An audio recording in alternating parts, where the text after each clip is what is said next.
Hallelujah. ಯೇಸುವಿನ ಅಧಿಕಾರಗಳ ನಾಮದಲ್ಲಿ ನಾವೆಲ್ಲ ಒಟ್ಟಾಗಿ ಸೇರಿ ಕುಟುಂಬವನ್ನು ನಾವು ಬ್ಲೆಸ್ ಮಾಡ್ತೇವೆ. ಪರಲೋಕ ಅಲ್ಲಿಗೆ ಆಶೀರ್ವಾದಗಳು ಧಾರಾಳವಾಗಿ ಇಳಿದು ಬರಬೇಕು. ಅಂತಹ ಶಕ್ತಿಗಳು ಮುಚ್ಚೆಗೆ ದೇವರಾಗಿ ಕಾಪಾಡಿಕೊಳ್ಳಬೇಕಾಗಿ ಪ್ರಾರ್ಥನೆ ಮಾಡ್ತೇನೆ ಸ್ವಾಮಿ. ಎಲ್ಲ ಸಂತೋಷವಾಗಿರುತ್ತೇವೆ. ನೀನು ಮಾಡಿದ ಉಪಕಾರಕ್ಕಾಗಿ ಸ್ತೋತ್ರ. ಆಶೀರ್ವದಿಸಪ್ಪ, ಬಲಪಡಿಸು.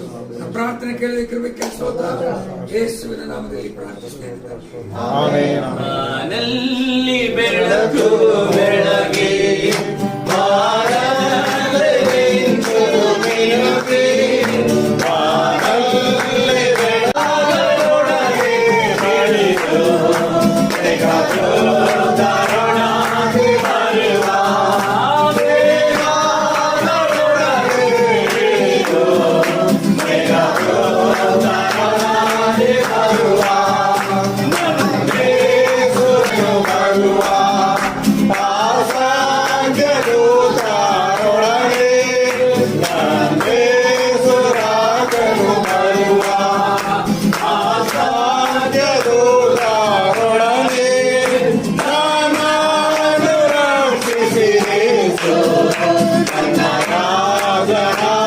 Hare